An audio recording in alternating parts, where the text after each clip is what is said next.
If there's a musician who's taken the classical music world by storm in the last few years, it's Maxim Vengerov. Of course, he plays a mean violin, but he also brings a vision, passion, and maturity that has been recognized by the greatest names in the classical music world.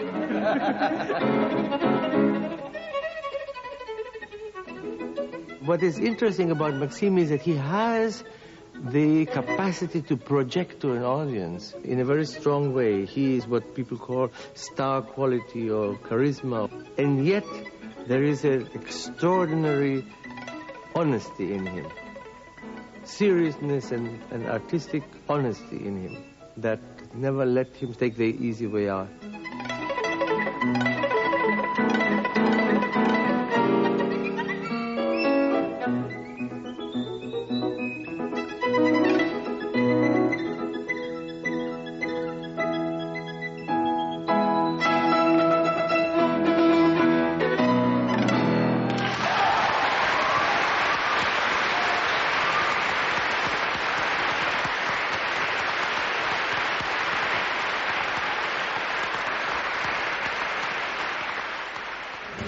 I've been absolutely mesmerized by your performances. Thank you so much. Every part of his body is like into the music. He cares for every single note. He doesn't leave anything out. I want to like go home and practice like 12 hours so I could sound like that. If I could play like that, I would just never stop playing. How much time do I've got? Say cheese.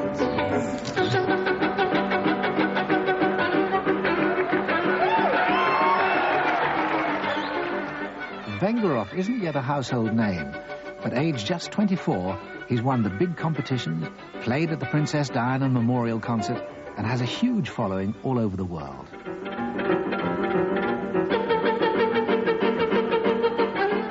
This film watches Maxim at work to see what sets him apart from the rest. I would call the violin the harp of your heart. You touch strings, you know, you speak, you know, you can really wonderfully express yourself with the violin. Okay, I will play for you. I'll play for you. In 1997, Maxim became UNICEF's unique envoy for music, playing for and inspiring desperately needy children from Harlem to Sarajevo.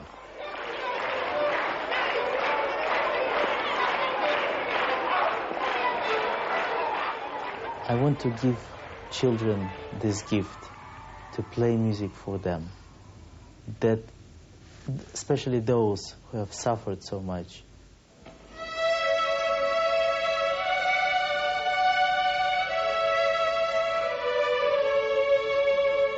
I remember doing my first UNICEF project in East Harlem School of Music that was created for unprivileged children that have no resources, you know. There was one kid named Jose. He was playing the violin. I came to him and I thought in his eyes there was an incredible influence of already suffered life. And I asked him, why do you want to play violin? And he said, you know, 2 years ago my father died, passed away, and every time I play the violin, I'm so relieved. I forget everything. The violin is, you know, making music saves me from all the thoughts, from all the trouble. It gives me great hope for the future.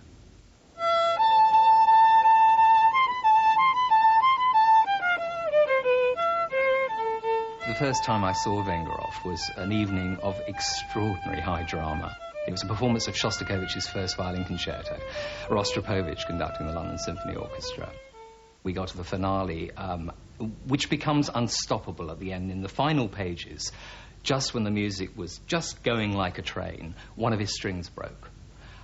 Everything kind of went into a slow motion. except the music, which hurtled on. Rostropovich didn't stop the orchestra. And almost quicker than you could say Shostakovich, Vengerov had thrown down his priceless Strad on the floor, grabbed the leader's violin, and somehow picked up. These notes are flying by where he'd left off, and the place just erupted. I mean, it was the noisiest standing ovation I've ever heard. And I remember writing in a review, if he'd had to stand on one leg and whistle the remainder of the piece, he'd have done so, because the music took over. There was no way it was going to stop.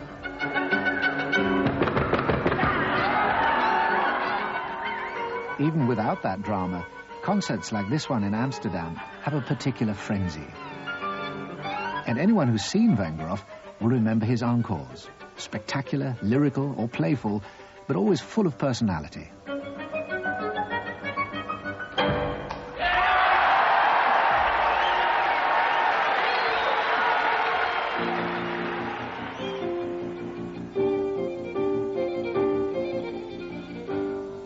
To reveal some of his secrets, Maxim takes a master class with students of the Royal Academy of Music in the art of the encore. I saw a video, him playing the same piece what I played. I think he was about 10 years old on it. And I thought, oh my God, what is this? This is just absolutely brilliant.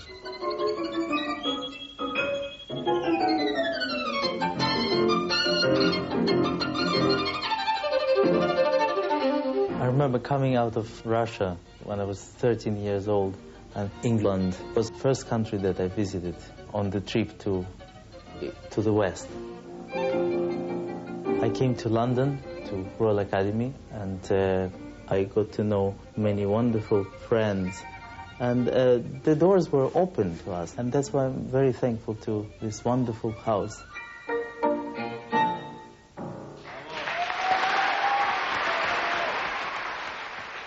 The encore is the opportunity to shamelessly explore your showmanship.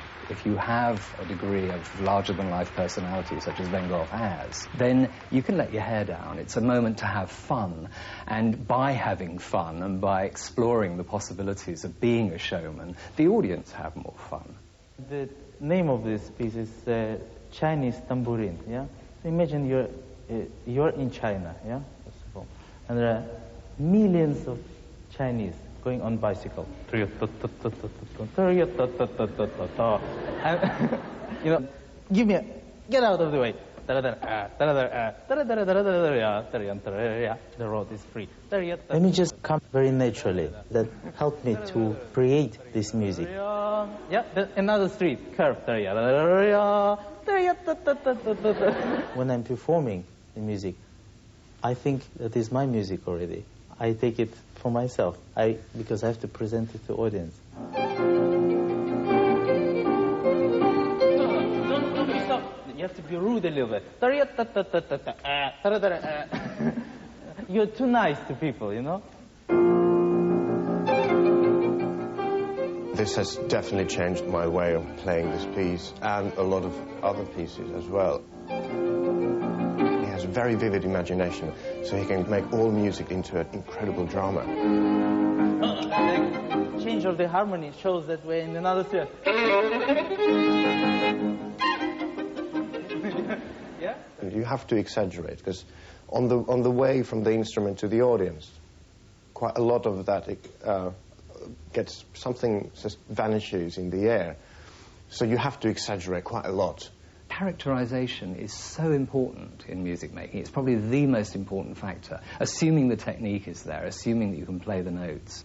You finally got to the Great Wall of China, yeah? Here you're standing, yeah? Oh, it's so big. How can I climb, yeah? So you like you know, on your fingers, you climb.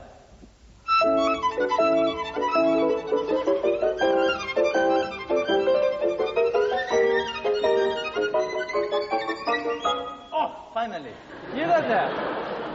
And then you look down. And then, how can I go down, you know? So you take the little umbrella and...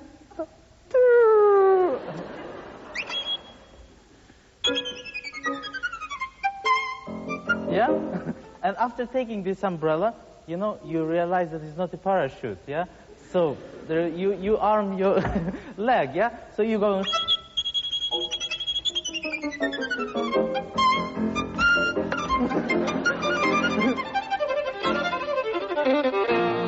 And here comes the... back to the bicycle road, yeah? Fat man, but Chinese. And he's on everybody's way. This piece has a couple of fairly tricky technical problems, and it has lots of double stoppings, which means I have to play 2 notes at the same time. And that was something I was really worried about. And I thought that he would start to say something about those technical problems, because that's what you usually expect. But he didn't. He started to talk about the music. By pointing out the expression of the music, he got my attention away from those technical problems, but in fact he made me play a lot better technically.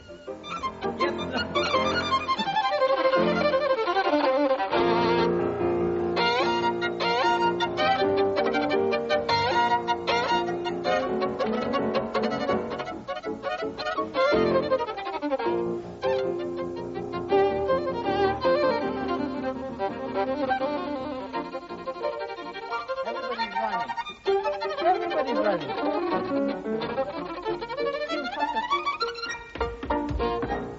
Yes, you see?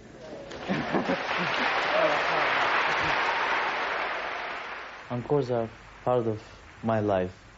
Encore means for me to give a gift to an audience that I love.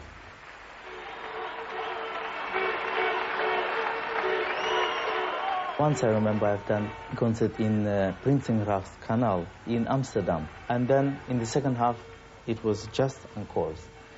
And 15,000 people could watch this concert. And it was so much fun.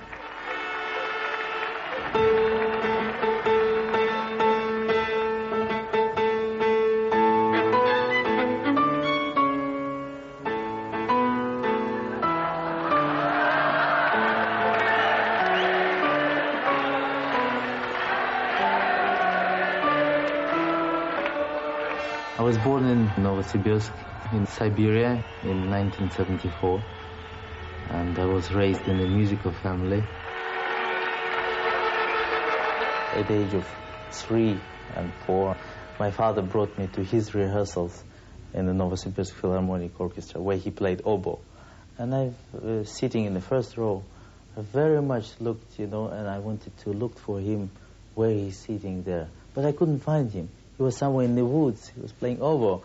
And always what I saw in front of me is the first violin sections. So I thought, why should I play oboe? Everybody should see me. So that's why I decided to play the violin. I came to the conductor the next day and said, I would love to play in your orchestra as a violinist. He said, oh, please, play oboe so I can fire your dad. In Novosibirsk was very good teacher. She was the best, Galina Turchaninova. And we came to her for first lesson. He didn't play. Second lesson, he didn't play. Three times we came to her, and he told, no, I don't like you. I don't play to you. When I saw the teacher, I really refused playing for her. She was too strict for me. I couldn't understand her personally. В общем-то, строгий, потому что меня интересует именно профессиональное обучение. Просто так мило улыбаться ребенку и ставить ему 5 ни за что, это неинтересно. И это и ученику не надо. My teacher said, I cannot continue like this. And my mom started to cry. And I came to her, to my mom, and said, please, mommy, don't cry. I will play. And she looked at me after this. Your son born with violin. I never see in my life child like Maxim.